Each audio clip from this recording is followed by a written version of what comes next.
nature, a part of all that is, tied together from the smallest to the largest connecting threads. For this work, we come together. For this, we come in worship. And so for our opening hymn, may I invite you to reach for your gray hymnals, rising in body or in spirit, to join us in singing hymn number 21, For the Beauty of the Earth.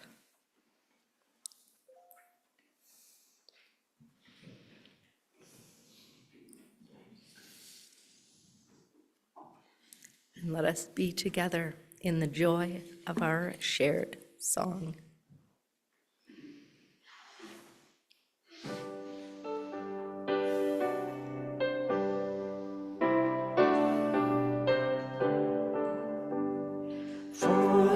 Beauty of the earth, for the splendor of the skies, for the love which from our birth over and around us lies. Source of all to thee raise, this our hymn of grateful praise. For the joy of ear and eye, for the heart and mind's delight, for the mystic harmony, linking sense to sound and sight. Source of all, to thee we raise this our hymn of grateful praise.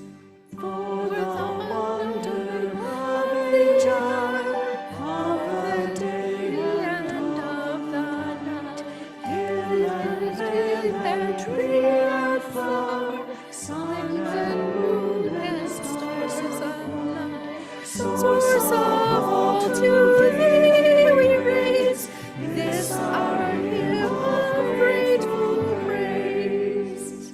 For the joy of human care, sister, brother, parent, child, for the kinship we all share, we are all gentle thoughts and mild. Source of all, to thee we raise this our hymn of grateful praise.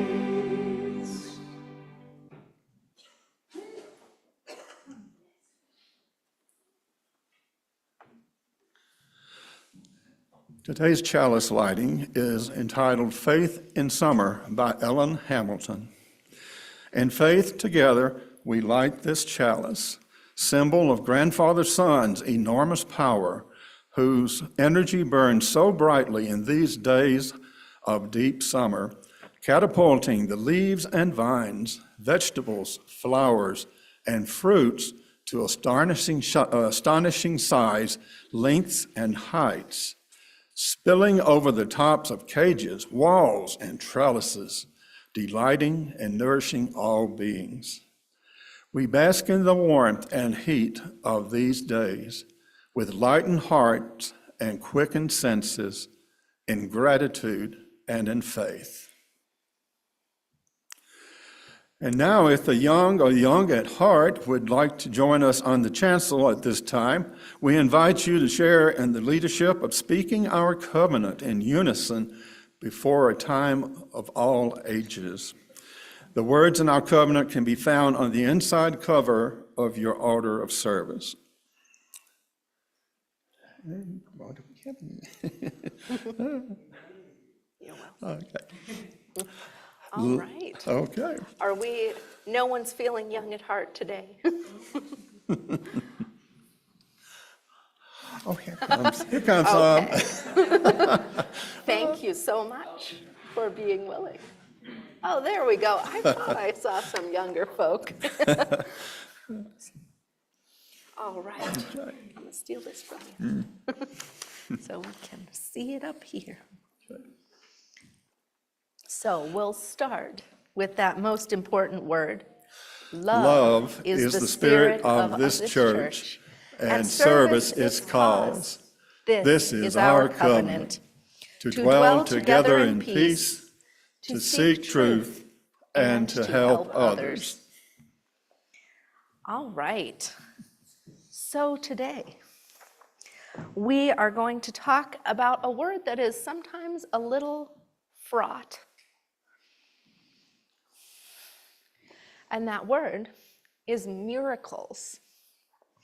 How many people here believe in miracles?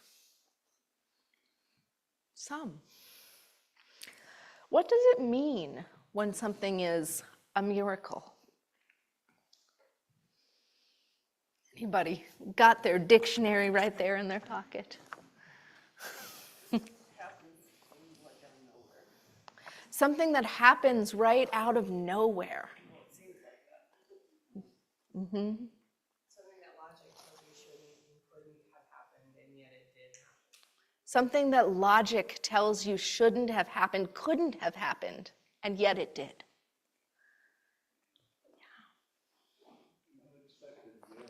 An unexpected gift. An unexpected gift that you maybe didn't know you needed. Glad you're here. An unexpected gift, maybe something you didn't know you needed. Yeah, so these are all pieces of what might be a miracle. Miracles can be big. There are stories in the Bible of the sun seeming to stand still for hours as a battle was changing. They could be something small.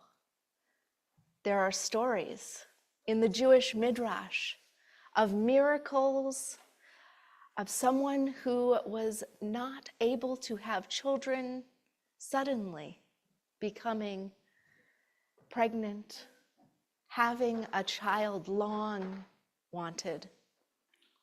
Something that is a miracle, but for one family. Big or small, however we define it, miracles are something that we feel.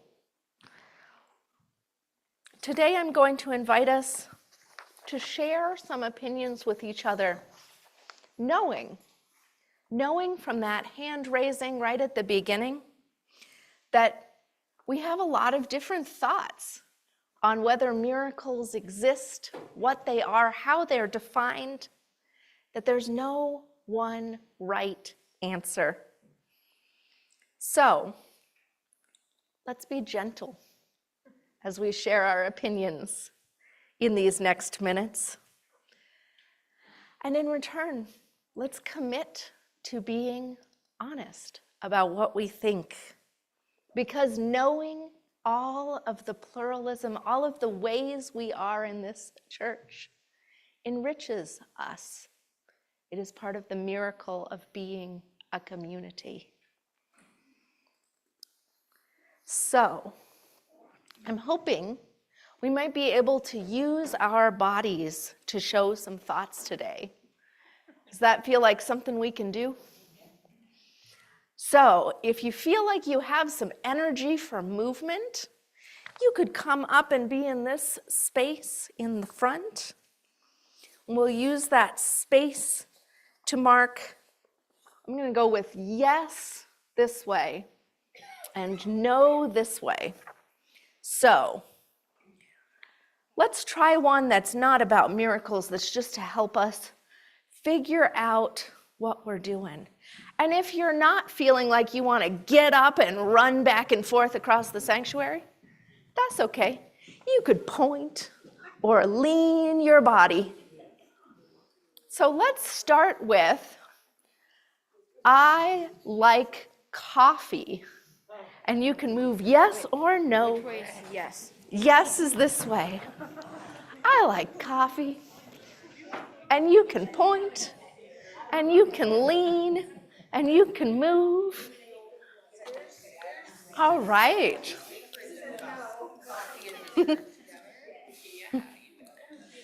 So, now that we've got a pretty good idea of how that's gonna work, we know whether or not we like coffee. We can lean, we can point, we can be on one side or another.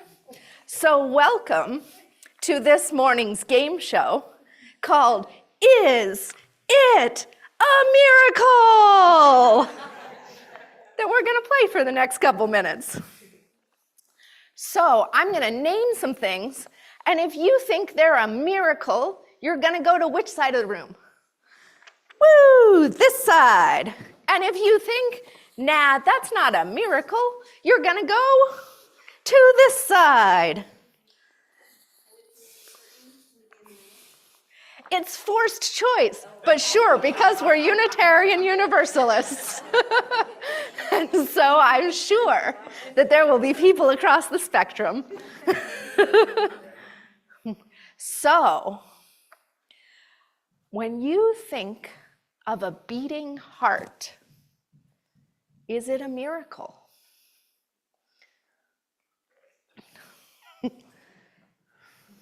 A heart beating. All right.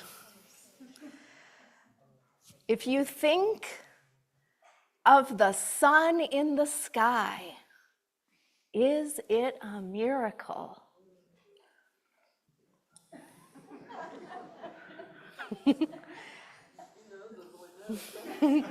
When you think about a stone statue weeping real tears, is it a miracle?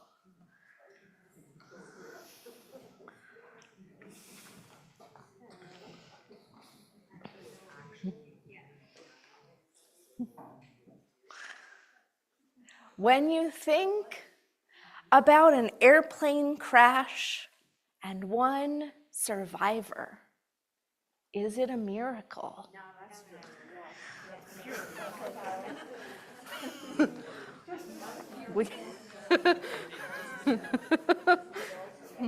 We all get to have opinions. Yes. When you think of individual snowflakes, is it a miracle?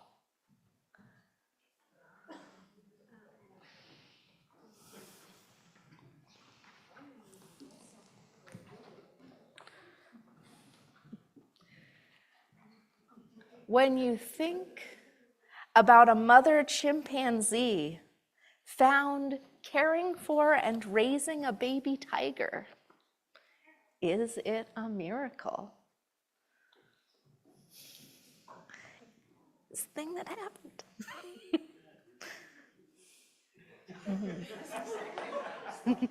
When you think about the human brain, is it a miracle?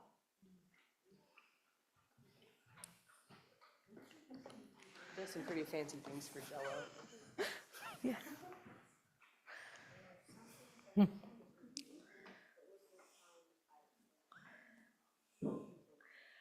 When you think about growing and healing,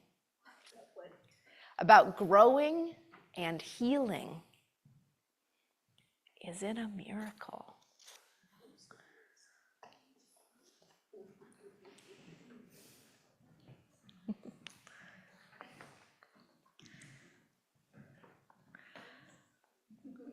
When you think about planet Earth and all that is upon it, is it a miracle?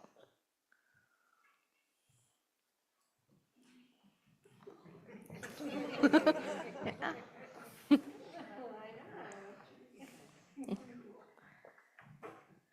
When you think about a flower pushing its way up through an asphalt road, is it a miracle?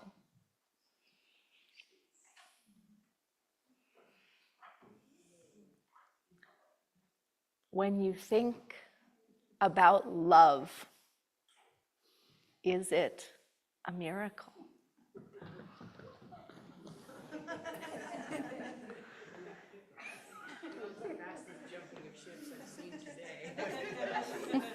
Sometimes you gotta move when the Spirit says move.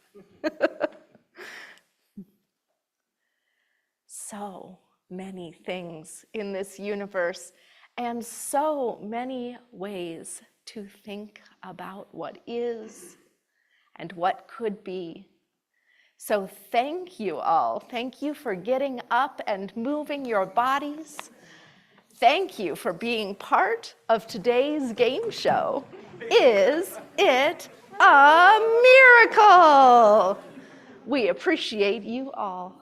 I have to change my vote though, because if a chimpanzee in Africa is found with an Asian tiger, it might be. That might be. It's very unexpected at the very least. Thank you all.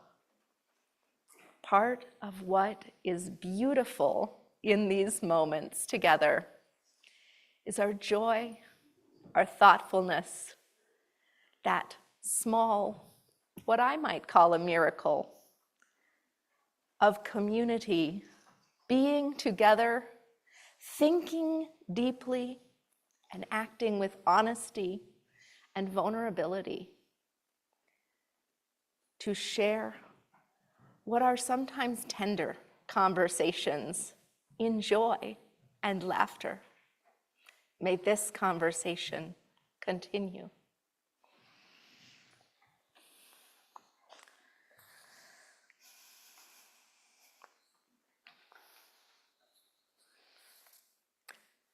And so, let us take a breath as we shift gears just a little, moving into a time of contemplation, a time for community. For in this moment, Spirit of life, Spirit of love, Spirit of all that is, we gather.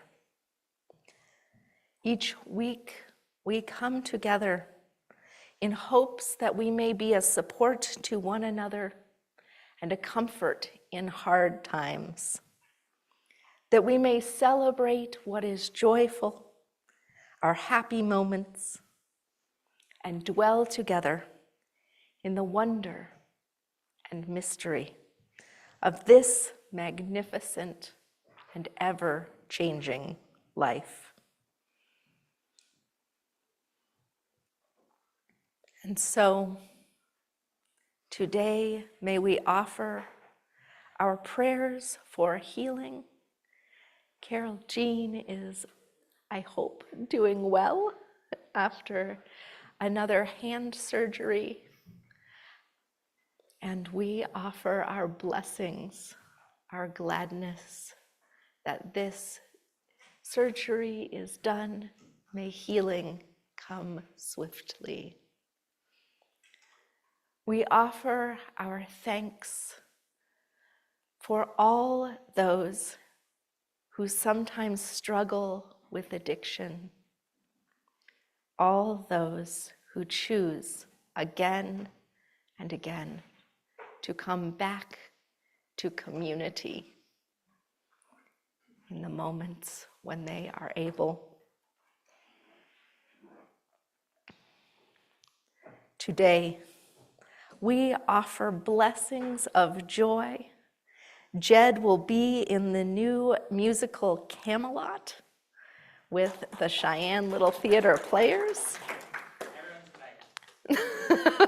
And we offer our best wishes for a healthy cast, a good show, and fun and joy in the rehearsal process. We offer blessings of gratitude, deep, deep appreciation for Marcy, Lindy, and all of our helpers who made our garage sale last week such a success. We offer thanks to all who donated, to all who came by to get things. We are grateful not only for the fundraiser, but for the ways in which this sale binds together our wider community and offers what is needed, with that left over from each garage sale going to various groups in our community who help those in need, and to individuals who pay what they can, whether that is much or not at all. We offer our anticipatory joy for next week's campout with the Unitarian Universalists from Casper and Laramie, and our hopes that the weather will be good and the company will be excellent as well.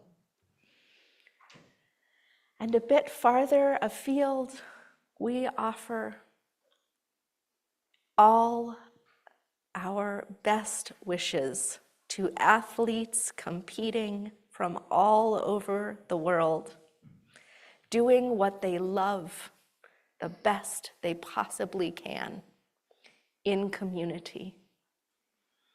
Too often, the news is full of what is hard in the world. May the sharing of joy and healthy competition be a balm to souls.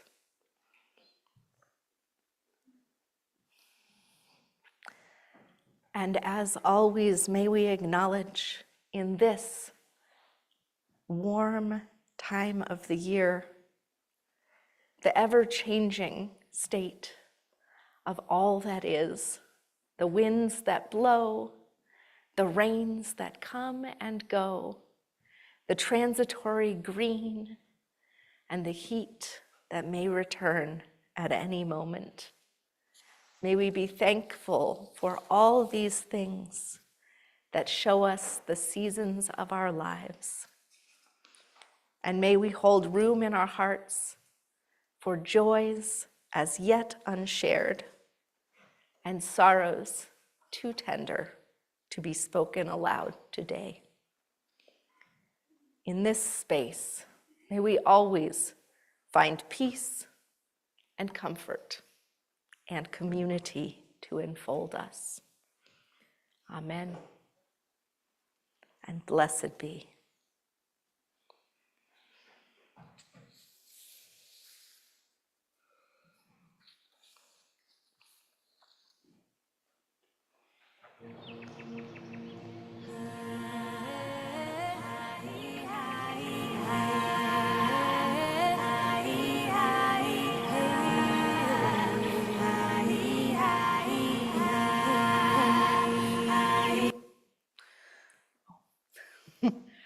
It's you.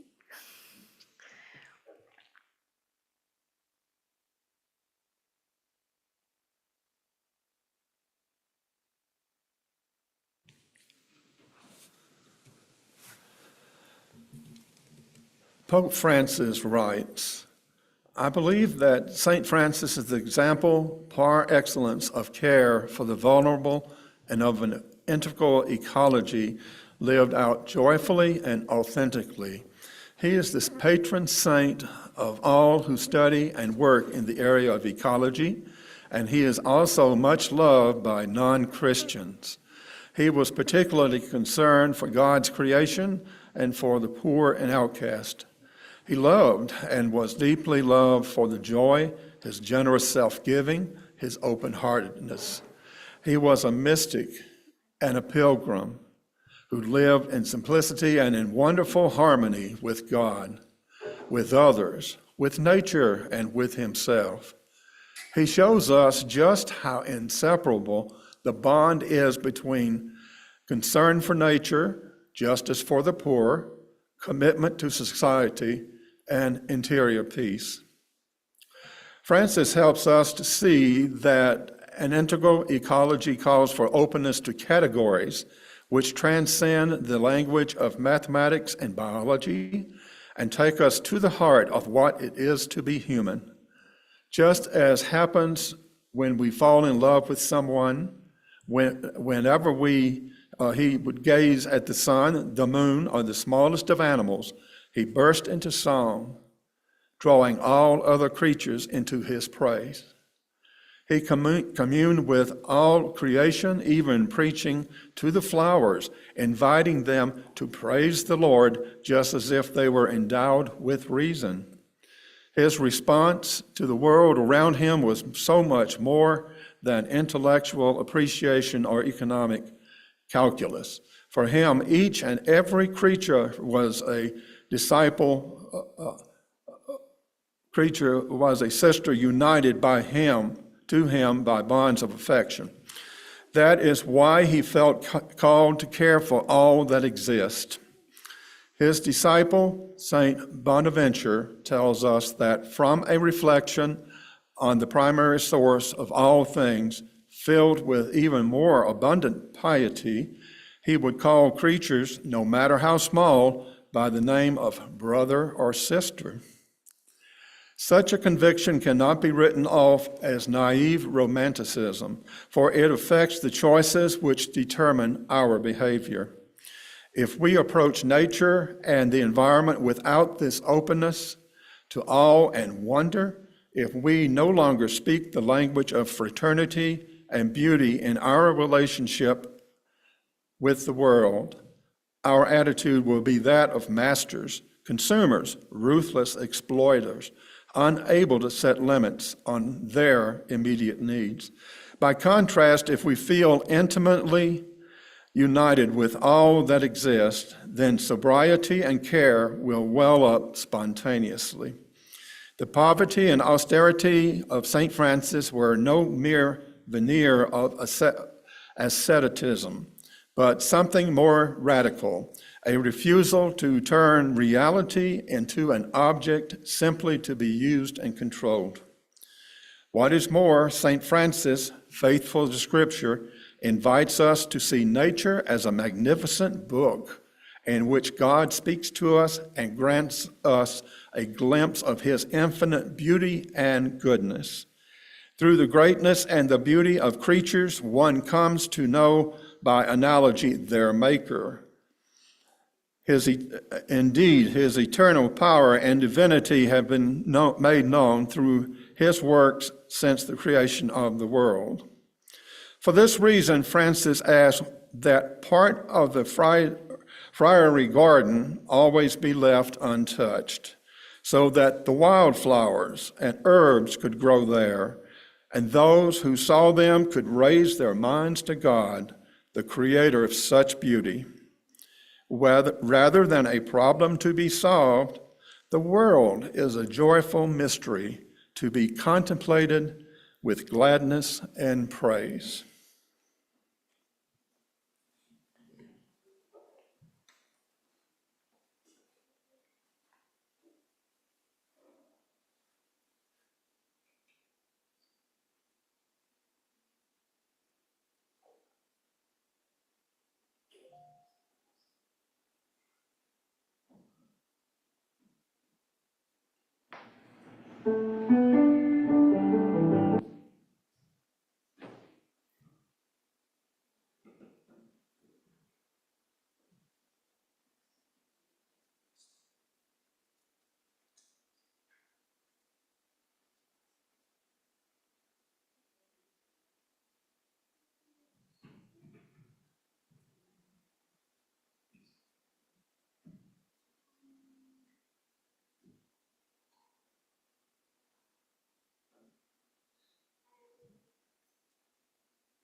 If there's anything better than getting you.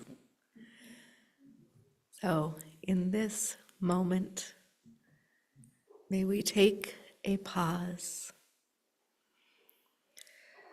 to listen to the small sounds of our own breath, to hold what is within us, to recall a moment when nature has felt so beautiful that all you could do was to contemplate in gladness and in praise.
Eagle poem by Joy Hario.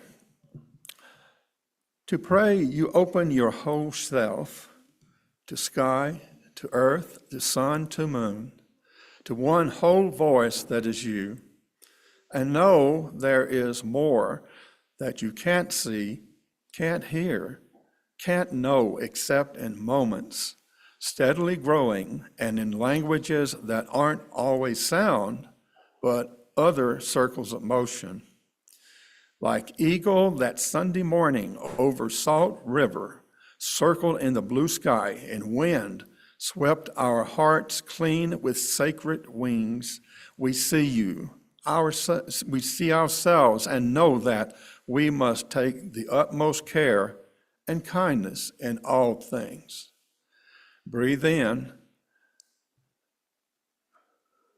knowing we are made of all this, and breathe, knowing we are truly blessed because we were born, and die soon within a true circle of motion. Like eagle rounding out the morning inside us, we pray that it will be done in beauty, in beauty.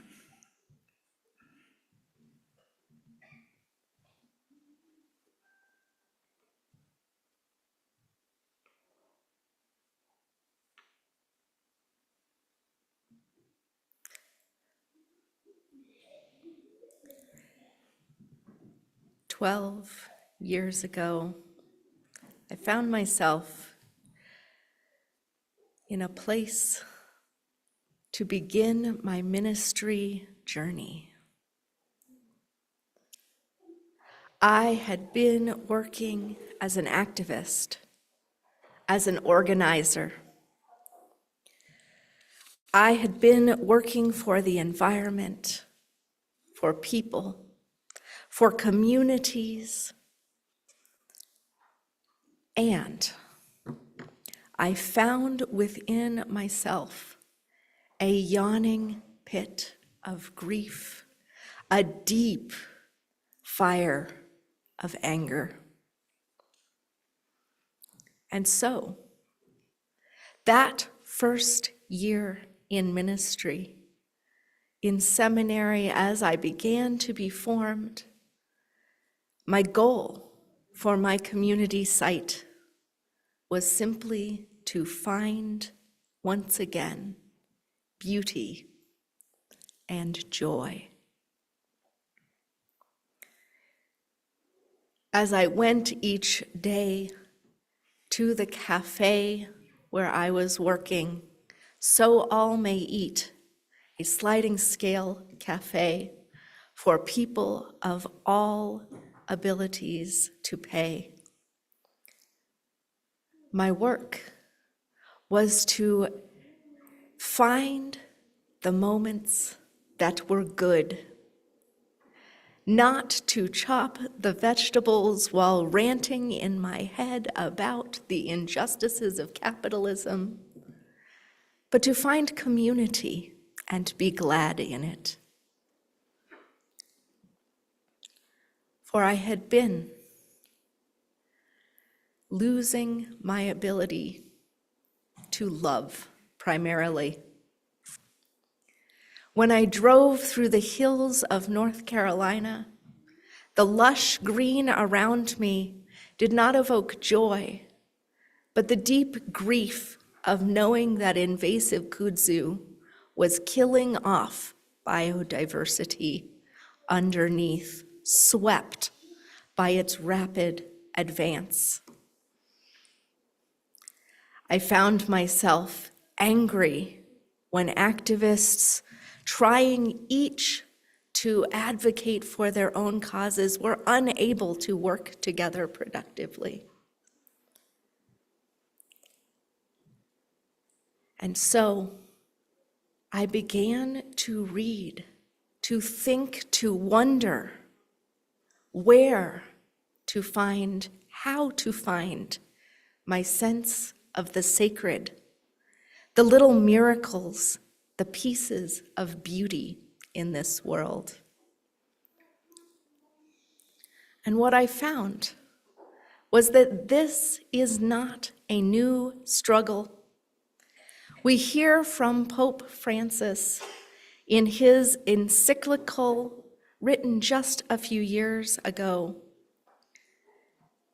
He begins by telling us of Saint Francis, of his calm, his appreciation for nature, for the flowers and the animals. And he then goes on chapter by chapter and defines so many ways in which the earth is endangered by greed, by discontent with what we have, by our desire ever to make progress, even at the expense of our own home, our limited and finite earth, which we did not make and yet have the power to destroy. But where he starts is not with that danger. He starts in love.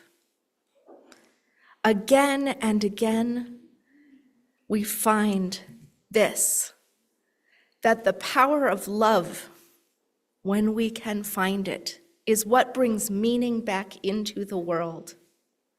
In the aftermath of World War II, as I've spoken on before, process theologians asked, where is God in a world where nuclear power can destroy on a scale never be seen before? What is divine? What is ours to hold?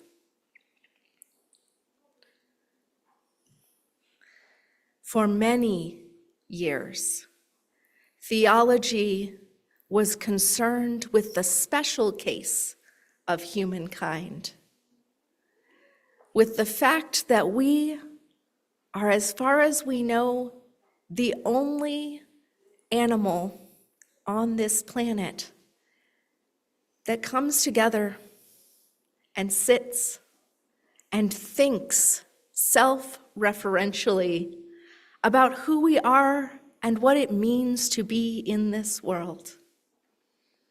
So far as we know, there are no slug churches outside of Far Side cartoons.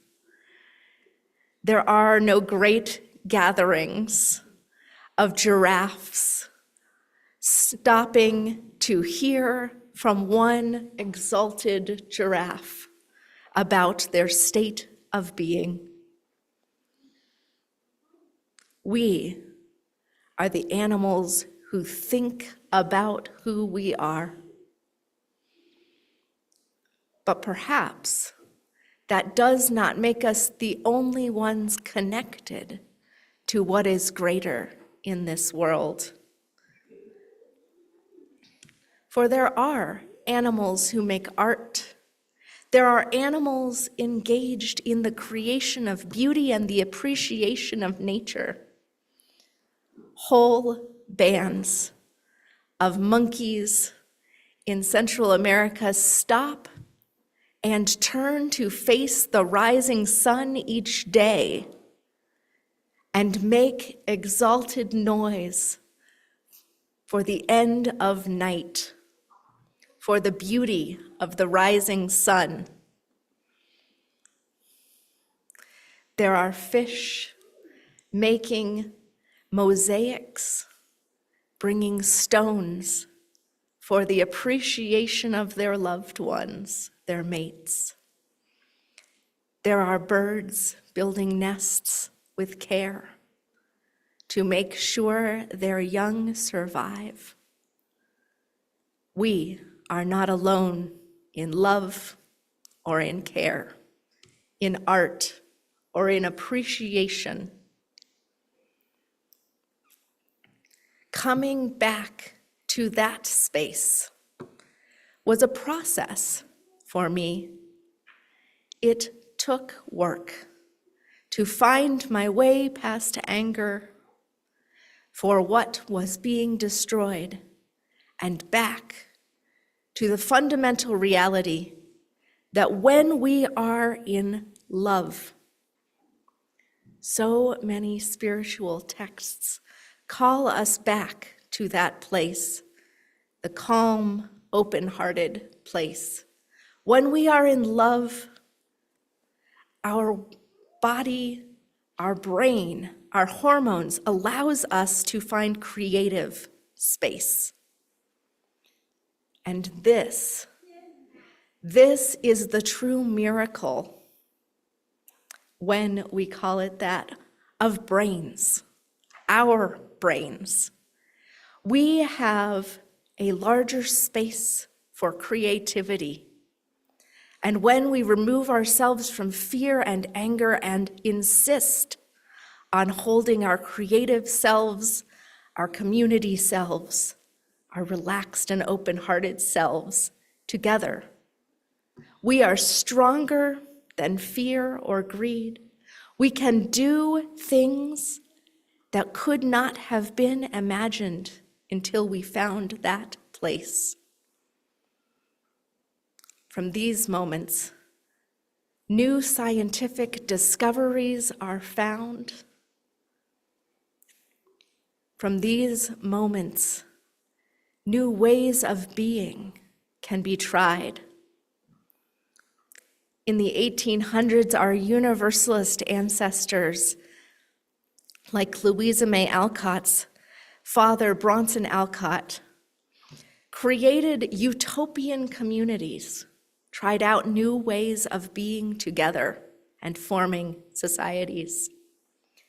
They tested what might happen if we formed schools for children who had traditionally been considered of a lower class, inherently unable to benefit from the higher thoughts of an educated aristocracy. What they found was that those children thrived, that there was no inherent ability or inability to be brilliant, that children given opportunities are the children who find a place where they can become amazing. At Bronson Alcott's community, the Fruitlands, they tried sharing both labor and the fruits of what they made, and it was deeply imperfect. What they found at first is that they were so busy thinking about the philosophy of what they were doing and conversing with each other that they did not get the crops sown, the ground tilled, the orchards picked. And yet, they made it through because the women did work.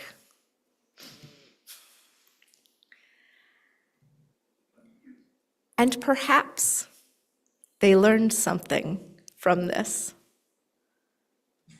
about who was not always seen. Louisa May Alcott certainly learned from it. She went on to become a prolific writer. And much of what she wrote was a lightly fictionalized version of the parts that had gone well. The schooling, the caring for children, the ways in which she and her siblings were allowed to become who they were and to thrive without great restriction.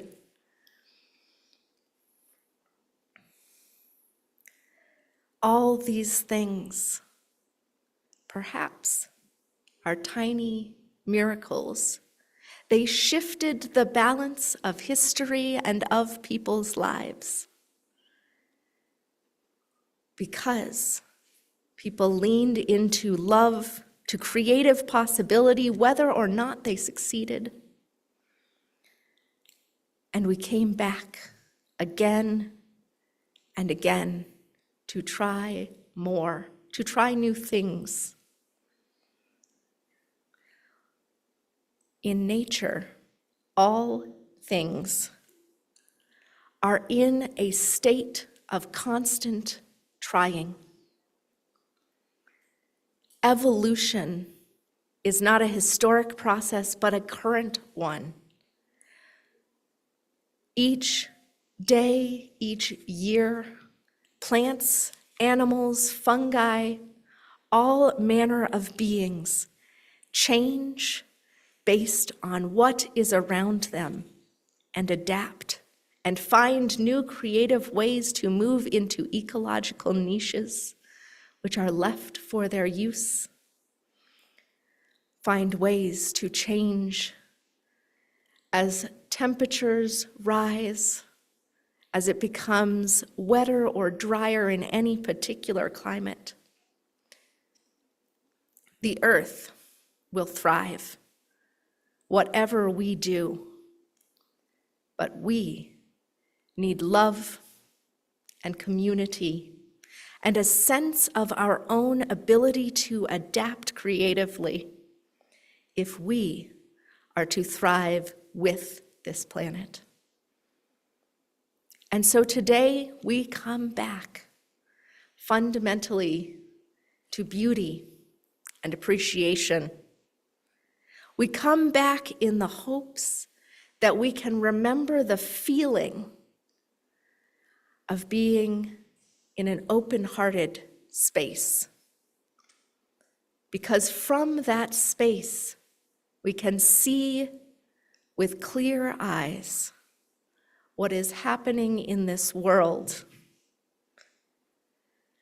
And instead of being overpowered by the anger, the fear, or the hopelessness, we can find our newest creativity and try once more to reconnect ourselves to the larger communities of all existence. For love may be a miracle, and it is one we always have access to. So I invite you to rise in body or in spirit, and let us respond in song with hymn number 1010, We Give Thanks. We'll go through this hymn twice together before we extinguish our chalice.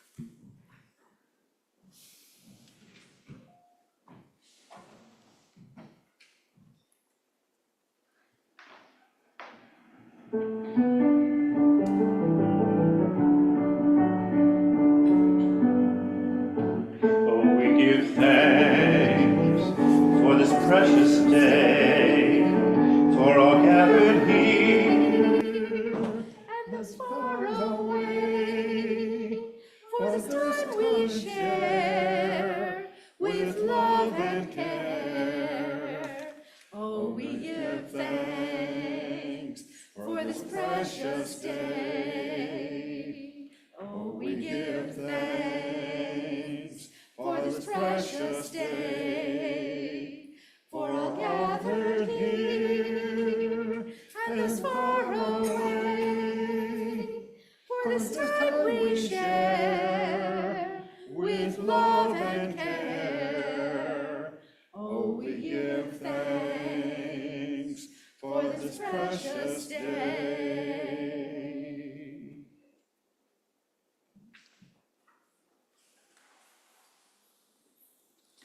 Please remain standing as we extinguish our chalice flame and speak together the words in our order of service.